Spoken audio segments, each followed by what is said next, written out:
এই দেশে নাবালিগ দিয়েও তারাবি পড়ানো হয়, হয় নাকি হয় না? হয় না মনে হয়, সিলেটে হয় না মনে হয়? হয়। 9 বছরের ছেলে, 10 বছরের ছেলে, এমন ছেলে যার মাসালা জানা দূরের কথা, ওই মাসালার মিমও ঠিকঠাক মতো বোঝে না। নামাজের বহুত কিছু, নামাজের মাসালা এত সহজ না রে ভাই, বিশাল এক অধ্যায়। পড়তে পড়তে বছরের অনেক সময় 5-6 মাস যায় শুধু তহারাত আর সলাত এটা হল করতে করতে। তাহলে দেখা যায় তার মাসালাও ঠিকঠাক ভাবে জানা নাই, তাকে ইমামতির কাতারে দাঁড় করিয়েছেন। অথচ অনেক ইমামের মতে নাবালেগের পেছনে তারাবির নামাজ পড়লে নামাজ হবে না। এটা একটা ইখতিলাফি মাসালা। মুসান্নাফি ইবনে আবি শাইবা, মুসান্নাফি আব্দুর রাজ্জাকও দুই রকম হাদিস পাবেন। আপনি বেশি দূর লাগবে না, আমরা যেখানে পড়েছি ধরেন মার্কাজুদ দাওয়া, বাংলাদেশের গ্রহণযোগ্য ফতোয়া বিভাগের নাম বললে 1 নম্বরে যে মাদ্রাসাগুলোর নাম আসবে তার মধ্যে অন্যতম মার্কাজুদ দাওয়া আল ইসলামিয়া। আপনি আব্দুল মালিক সাহেব হুজুরের কাছে যান অথবা মাসিক আল কাউসার এই ফতোয়াটা সার্চ করে দেখেন, স্পষ্ট লেখা আছে নাবালেগের পেছনে তারাবিহের নামাজও হবে না। এমনকি যেহেতু ইখতিলাফ আছে, দুইটা মত আছে, আপনি যদি অন্য মত নেন তবুও মাথায় রাখা দরকার ইখতিলাফি বিষয় থেকে বেঁচে থাকা ভালো, যেখানে নিশ্চিত সেটার পেছনে যাওয়া ভালো। এমনকি যদি আপনি বৈধতার মত নেন তবুও এই পয়েন্টে আপনি ধরা যে তার নামাজের মাসালা মাসাইল হল আছে তো, তার ভিতরে এলেম কামেল আছে তো, কারণ এলেম যার বেশি নবী বলেছেন সে নামাজের হকদার। কিন্তু এই লাইনে আমরা বড় গাফেল। দিনের দাওয়াত দিতে শুরু করলে সবার আগে খেপে যে শ্রেণী, সেই শ্রেণী গরিব দুঃখী না, সেই শ্রেণী অসহায় মানুষ না, সেই শ্রেণী হলো নেতা খেতারা। বিশ্বাস হয় না?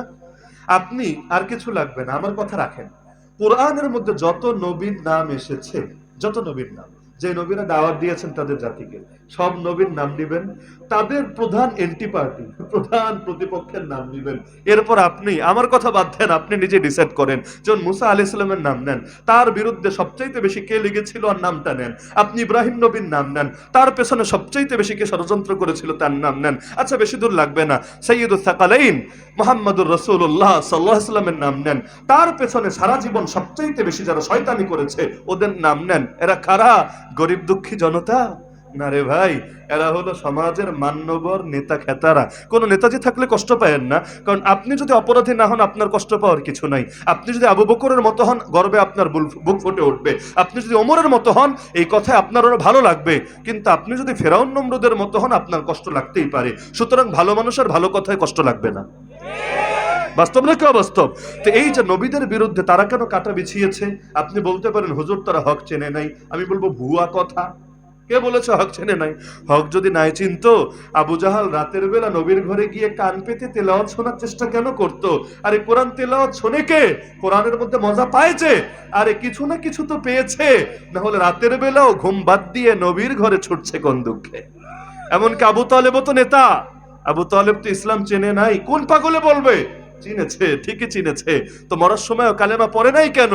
পাছে লোকে কি না বলে, পাছে লোকে কি না বলে এই চিন্তায় কালেমা পড়তে পারে নাই। না হলে আল্লাহ যে হক, আল্লাহ যে রব এটাও চিনেছে, রাসূল যে হক নবী এটাও চিনেছে, ইসলাম যে হক ধর্ম সব চিনেছে। তাহলে নেতাজিরা অনেক সময় বিভিন্ন স্বার্থের কারণে, বিভিন্ন ধান্দার কারণে চেনার পরও মানে না রে। ফেরাউনও চিনেছিল মুসা হক, নমরুদও চিনেছিল ইব্রাহিম হক, যার কারণে কথায় পারে নাই। তো কথায় যখন পারে না তখন সোজা আঙ্গুলরে বাঁকা করে, এমনকি যুক্তিতে আর যায় না। এক নবী ছিলেন আসহাবুর রাস, কোরআনের শব্দের তাফসীর খুলে দেখেন পেয়ে যাবেন। সেই নবী তার জাতিকে দাওয়াত দিয়েছিলেন, জাতি যখন দাওয়াতে আর তার দাওয়াতের উপযুক্ত কোনো জবাব দিতে পারছিল না, বাদশা ধরে তাকে কুয়ার মধ্যে ফেলে দিল, পরিত্যক্ত একটা কূপ। কূপ বুঝেন তো? এখন নাই বাংলাদেশে, কিন্তু ছোটবেলায় দেখার কথা হয়তো আপনারা। কূপের মধ্যে ফেলে দিল, সেখানে বসে বসেও তিনি দলিল দিতে লাগলেন, কারণ আলেম ওলামারা কারাগারে গেলেও জবান বন্ধ রাখতে পারেন না। দেখেন না, শিকল হাতে নিয়েও দ্বীনের আওয়াজ দিয়ে যান। আর যার দিলে আল্লাহর ভয় আছে ফাঁসির কাষ্ঠে দাঁড়িয়েও কালেমার জয়গান সে গেয়ে যায়। তো সুতরাং নবী তিনি গুহার এই কূপের মধ্যে পড়েছেন, তাতে কি সেখানে বসে বসে দাওয়াত দিতে লাগলেন। বাদশা দেখে আরে মুখ যদি এভাবে চলতে থাকে জনগণ সবাই তো তার পক্ষেই যাবে, এ কারণে একেবারে মাটি চাপা দিয়ে নবীরে সেখানেই মেরে ফেলল।